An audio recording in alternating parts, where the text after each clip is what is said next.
what I'm going to show in this clip is vehicle and pedestrian detection.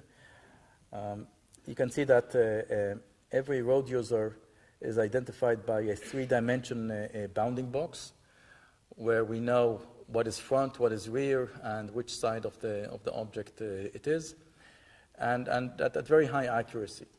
The probability of misses or falses of this kind of module are very, very low. And this is also part of driving assist. Then understanding what object you're looking at, whether it's an emergency vehicle, or if it's a pedestrian waving its hand, maybe it's a policeman, brake lights, turn lights, the type of vehicles, whether it's a truck, a minivan, a passenger car, all of that is also part of this bounding box recognition module. Next is being able, for example, opening doors. This is, again, something that you can recognize as a pattern recognition, not only from a motion perspective, but as a pattern recognition. And this is critical, of course, when a car is driving in narrow streets. You want to be able to know whether someone is opening the door in order not to hit that person. So all of those are examples of detections that you do by putting a bounding box around an object. I'm not showing here traffic signs and traffic lights. That is kind of obvious. Here is more. It shows cones, it shows pavement markings, it shows poles, it shows a pedestrian crossing. All of that is being detected by the system in order to stop line, in order to understand the environment. And all of that is bounding box based recognition. So this is kind of level 0 of capability. Okay. Next comes motion. We want to have a dense three-dimensional measurements. Some of these capabilities they exist today in driving assist. I'm going to show you one of them.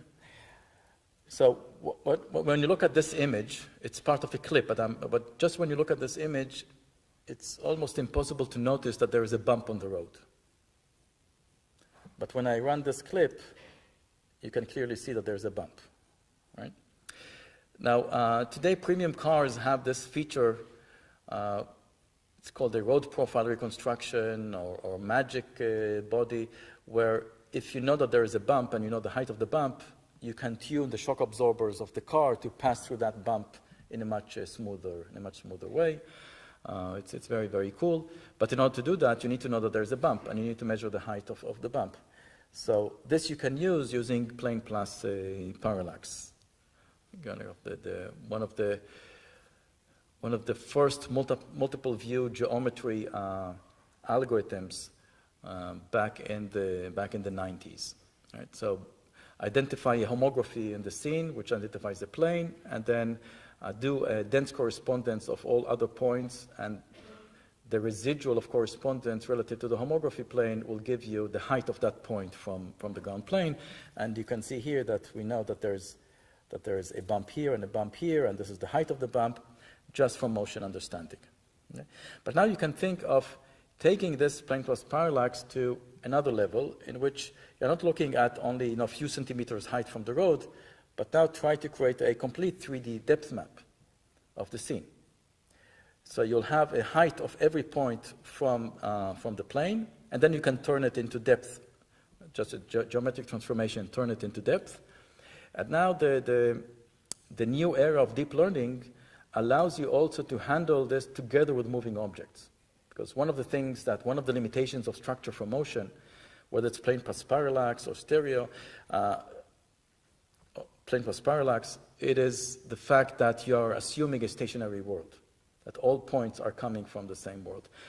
You can use statistics in order to remove outliers. So you have points on a moving object, remove it as outliers, calculate the ego motion from stationary points in the scene and remove the outliers.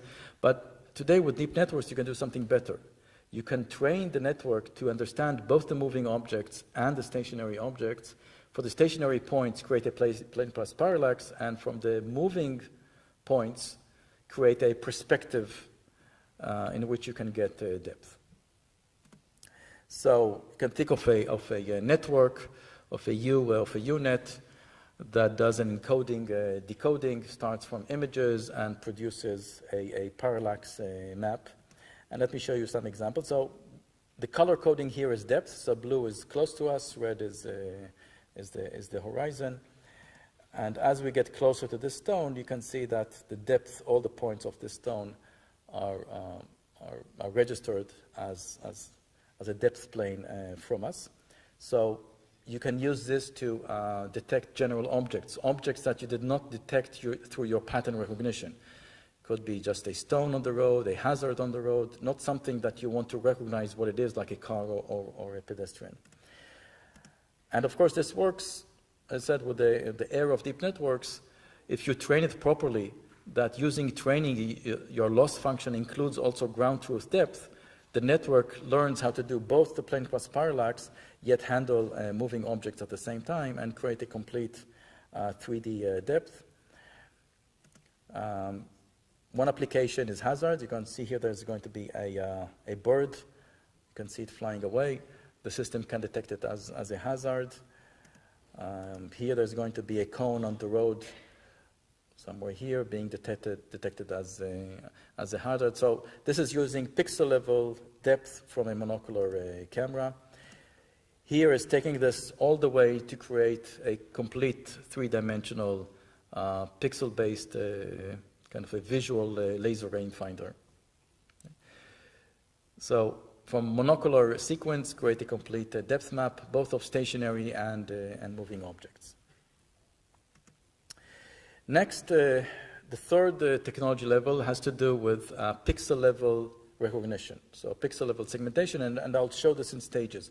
The first stage is road, segment the road from the non-road. So here, everything that is not road is in red, and all the rest, which is part of the road, are in this greenish color. And to show you how effective this is, let's take, this is from the movie Avengers, and let's run it. And then at some point, you're going to see something interesting. Okay, so you see this, what? Right. Let's take it back. So we can detect even things that are flying in the air not by using motion analysis, but by using this a road, not road, pixel level segmentation. Now you can take this segmentation and do much more in terms of the details. I'll stop it here. You can see here a list of all the types of objects, from edges to car to snow to concrete, a long list of different types of pixel level recognition. So for example, here we see a road and we see the guardrail in this bluish color. Let's run a bit more. The color of the edge tells us what type of object is on the other side. You'll see here the blue is curb. So the system understands that this is a curb not through motion analysis, but through pattern recognition. Ability to understand snow. So the color of this edge says that there is snow on the other side of the road. So again, so this is pixel level understanding of the surround, because there is a need to understand things that you cannot put a bounding box around them. Here is a holistic understanding. So what you see here is the system takes the entire image and processes it in order to understand the semantics of drivable path. So it will find out that there is a bicycle lane, and it will write it here. The text is a bit small for me to see, but as you'll be able to see it here, there is a bicycle lane. It understands that there's a host lane on the left, lane on the right, whether that lane is oncoming, whether the direction of the lane, whether it's a highway exit lane, bicycle lane, and so forth, from a holistic understanding of the entire scene. So this is called lane semantics. There's also the last part. Here's another example. You'll see at the moment there's a bicycle lane on the right, and it will register this as a bicycle lane and put it as a bicycle lane. But again, it's a holistic perception. The last part I want to show you is about behavioral patterns. So in a bounding box, there are these green lines here that predict where this car is likely to move, but just using image processing. There's no map data associated with it. So if we let it run a bit, this car is going to turn left, and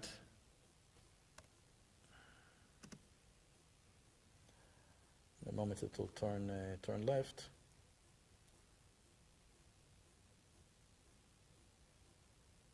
So you can see that there's a prediction of it going on the left-hand side way before it actually turns. So we're predicting patterns of behavior.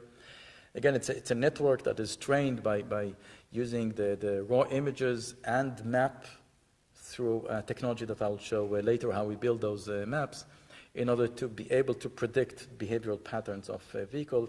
And this is important for creating a comfort control. If you can predict what other road users are doing, you can create a control that doesn't have surprises in terms of the front-facing camera.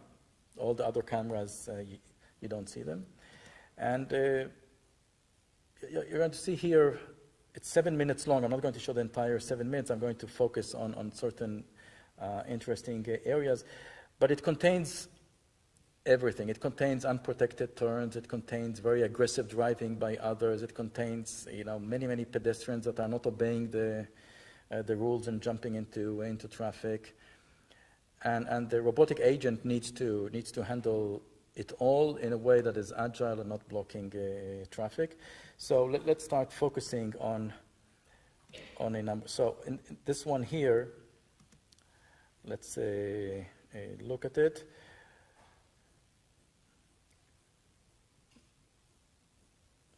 Okay, there's oncoming traffic. What do you see here? Now we are in a roundabout. Again, congested traffic. It needs to find its way through. Next one. Again, it's a oncoming, and then it will reach a point which there is a T-junction and needs to take an unprotected left. In a place where even for a human driving, it's going to be very, very challenging. Now it's going to take left. And you can see from the 3D display how many cars are there. And no one is a nice driver. So it needs to fight its way through. And we'll be able to do it. And now you're going to see in a few more seconds another car cutting us in a very, very aggressive way. It's also part of the kinds of things that the robotic agent needs to learn how to do. You'll see this in a moment. By the way, the driver is Shai Shalev-Schwartz. He's a colleague of mine, and I'm sitting beside him. Shai is the CTO, just to see that the car cut us. Yeah. Here is the last one, which is very, very aggressive. As you see, the cars are cutting us from the left. As we are moving for an unprotected right, more and more cars are cutting us. The robotic agent is agile, but even this kind of agility has its limits with the kind of aggressive driving that other people are enforcing on it. But it was able to follow through. So you can see the kinds of challenges that a robotic agent needs to handle.